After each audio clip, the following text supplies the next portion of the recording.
हाय, कैसे हैं सब? अच्छा ही होगा, है ना। आज हम आपसे डिस्कस करेंगे सेक्शन 80 TTA के बारे में। ये इनकम टैक्स एक्ट का सेक्शन है और इस सेक्शन की सबसे बड़ी खासियत क्या है कि यहाँ पे आप अपने इनकम में से 10,000 रुपया पे अपना टैक्स बचा सकते हैं। तो आइए एक बार हम चर्चा करते हैं। अगर पहली बार हमारे चैनल पे आए हैं तो सब्सक्राइब कर लीजिए। वीडियो अच्छी लगे तो इसे लाइक करिए और शेयर करिए, क्योंकि 31 जुलाई तक ही आपके पास इनकम टैक्स रिटर्न फाइल करने का टाइम है और इसका यूज कर लीजिए और इस सेक्शन का बेनिफिट ले लीजिए। वेट मत करिए कि डेट बढ़ेगा और तब हम अपना ITR फाइल करेंगे। तो सेक्शन 80 TTA जो है वह किसी भी इंडिविजुअल या HUF का एज 60 ईयर से कम है तो उसको सेक्शन 80 TTA में डिडक्शन मिल जाएगा। दूसरी बात है कि सेक्शन 80 TTA में सिर्फ और सिर्फ आप सेविंग अकाउंट से जो आपको इंटरेस्ट मिलता है बैंक के द्वारा, उसी पे आप क्लेम कर सकते हैं। अगर आप चाहिएगा कि FD पे जो इंटरेस्ट मिल रहा है या RD पे, रेकरिंग डिपॉजिट पे जो इंटरेस्ट मिल रहा है, उस पर भी आपको छूट मिलना है, ऐसा नहीं है। सिर्फ़ और सिर्फ सेविंग अकाउंट में। अब सिर्फ़ और सिर्फ सेविंग अकाउंट की बात अगर मैं करूं तो यहाँ पे ये भी देखना है कि सेविंग अकाउंट जो है वो किस बैंक का होना चाहिए। तो अगर तीन जगह आपका अकाउंट है तो आपको सेक्शन 80 TTA के तहत डिडक्शन मिल जाएगा। पहला, बैंक में होना चाहिए, चाहे वो सरकारी बैंक हो, स्टेट बैंक हो या प्राइवेट बैंक हो, येस बैंक हो, HDFC बैंक हो, कोई भी बैंक हो, कैनरा बैंक हो, कोई इशू नहीं। या फिर आपका अकाउंट पोस्ट ऑफिस में होना चाहिए, सेविंग अकाउंट, तब आपको सेक्शन 80 TTA के तहत डिडक्शन मिल जाएगा।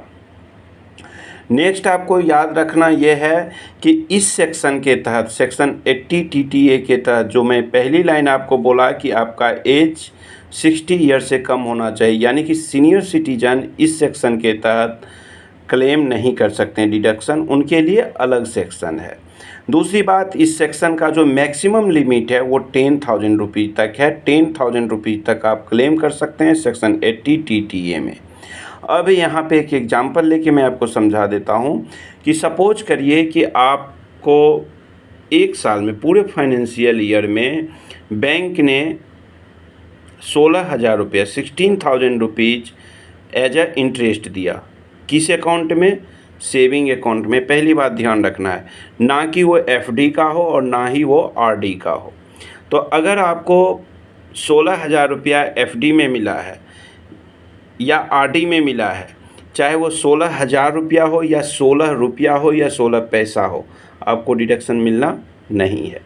लेकिन अगर 16,000 रुपया, 16,000 रुपीज़ आपको सेविंग अकाउंट में मिला है तो आपके पास जो डिडक्शन करने का राइट कितना तक है?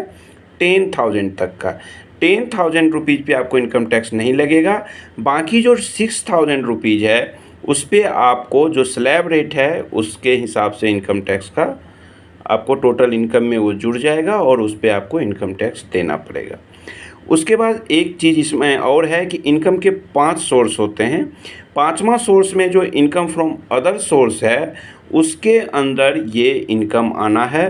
सेविंग बैंक अकाउंट से जो आपको इंटरेस्ट आएगा वो इनकम फ्रॉम अदर सोर्स में आप इसको शो करिएगा और इस पर फिर टैक्स देना पड़ेगा। अब अगर मान लीजिए मैंने जैसा कि आपको कहा कि 10,000 रुपये तक आपको फ्री है, यानी डिडक्शन है, 10,000 रुपये तक को आपको इनकम टैक्स नहीं देना है, यानी कि एक्चुअल इंटरेस्ट आप जो रिसीव किए वो और ₹10,000 विच एवर इज लोअर।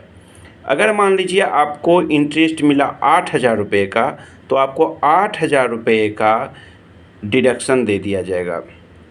लेकिन अगर आपको इंटरेस्ट मिल जाता है 12,000 रुपये का तो आपको डिडक्शन मिलेगा 10,000 और 2,000 रुपये पे आपको इनकम टैक्स देना पड़ेगा। तो आई होप आप क्लियर हो गया होगा। तो आप लोग अपना अच्छा से ITR फाइल करिए और वेट मत करिए लास्ट टाइम का, क्योंकि अभी भी आप देख रहे हैं कि पोर्टल सही से नहीं चल रहा है और लास्ट टाइम में तो और लोड बढ़ जाता है। ठीक है, थैंक यू, बाय बाय।